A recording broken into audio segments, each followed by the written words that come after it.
2024 December 30 రాత్రి 9:58 ISRO space docking experiment మిషన్ను PSLV C-60 rocket ద్వారా ప్రయోగించాలనుకుంది. కానీ స్పేస్ ట్రాఫిక్ జామ్ కారణంతో రాత్రి 10 గంటలకు అంటే అనుకున్న సమయం కంటే 2 నిమిషాలు ఆలస్యంతో విజయవంతంగా ప్రయోగించింది.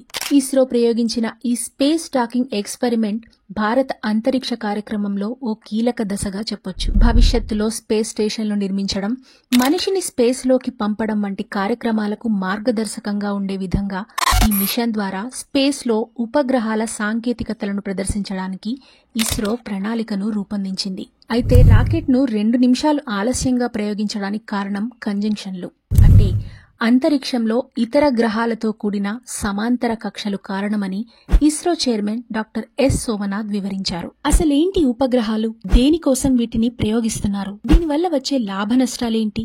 శాటిలైట్స్ ను అనేక రకాల మానవ ప్రయోజనాల కోసం వినియోగిస్తున్నారు. లియో అంటే లో ఎర్త్ ఆర్బిట్ లోనే అధిక సంఖ్యలో ఉపగ్రహాలున్నాయి. దీంతో పాటు medium earth orbit, geostationary orbit అనే 3 వర్గాలుగా పరిగణించి ఉపగ్రహాలను ప్రయోగిస్తారు.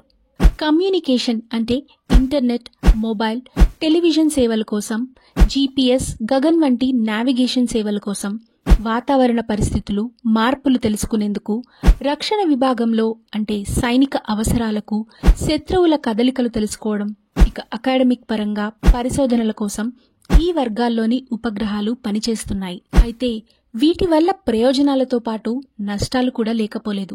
ప్రతి రాకెట్ ప్రయోగం వల్ల వాతావరణంలో కార్బన్ డయాక్సైడ్ టన్నుల్లో విడుదలవుతుంది. ఇక రాకెట్ ఇంధనాల ద్వారా ఓజోన్ పొర దెబ్బతినే అవకాశాలు లేకపోలేదు. ఇలా ప్రతి ఉపగ్రహ ప్రయోగం పర్యావరణంలో ఎంతో కొంత ప్రభావం చూపిస్తుంది.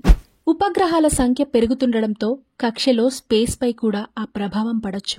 ఒక ఉపగ్రహం విచ్ఛిన్నమైతే దాని భాగాలు ఇతర ఉపగ్రహాలను తాకి మరిన్ని శిథిలాలుగా ఏర్పడతాయి. దీనికి ఉదాహరణ 2009లో ఇరీడియం 33 వర్సెస్ రష్యా ఉపగ్రహమైన కాస్మోస్ 2251తో ఢీకొని 2000కు పైగా వ్యర్థాలు ఏర్పడ్డాయి. చైనాకు సంబంధించిన ఓ ఉపగ్రహాన్ని కూడా నాశనం చేసినప్పుడు దాదాపు 3000కు పైగా ముక్కలుగా విచ్ఛిన్నమయ్యాయి.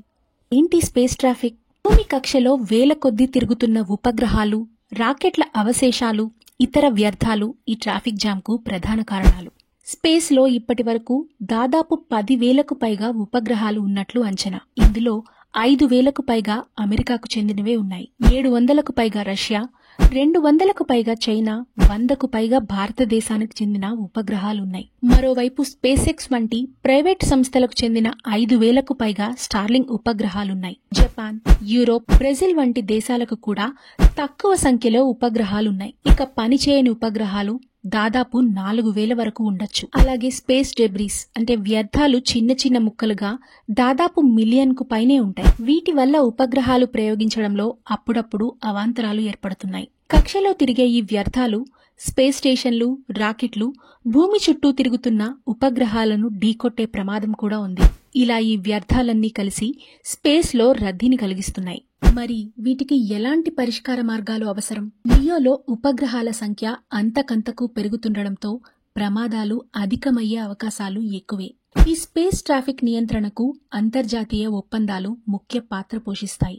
సమర్థవంతమైన స్పేస్ యూసేజ్ కోసం ప్రత్యేక స్పేస్ చట్టాలు, తిరిగి వినియోగించుకునే విధంగా రాకెట్ల తయారీ, వ్యర్థాలను తొలగించే రోబోటిక్ టెక్నాలజీ అభివృద్ధి, ప్రైవేట్ సంస్థల నుంచి విపరీతంగా ప్రయోగిస్తున్న శాటిలైట్ల నియంత్రణపై దృష్టి సారించడం వంటి విషయాల కోసం స్పేస్ ట్రాఫిక్ మేనేజ్మెంట్ ఎంతైనా అవసరమన్నది నిపుణుల అభిప్రాయం. అందుకే భవిష్యత్తులో దీనికి సంబంధించిన జాగ్రత్తలు తీసుకోవడం మంచిదని సూచిస్తున్నారు. The first ever top class and richest villas project Ananta Film Nagar has been launched in our Kurnool city. It is located just 2.5 km away from Venkatrama Colony with a KMC limit. Spread across 40 acres, Ananta Film Nagar have a top class clubhouse and resort with a large size swimming pool. Along with our amazing developments, contact us for more details.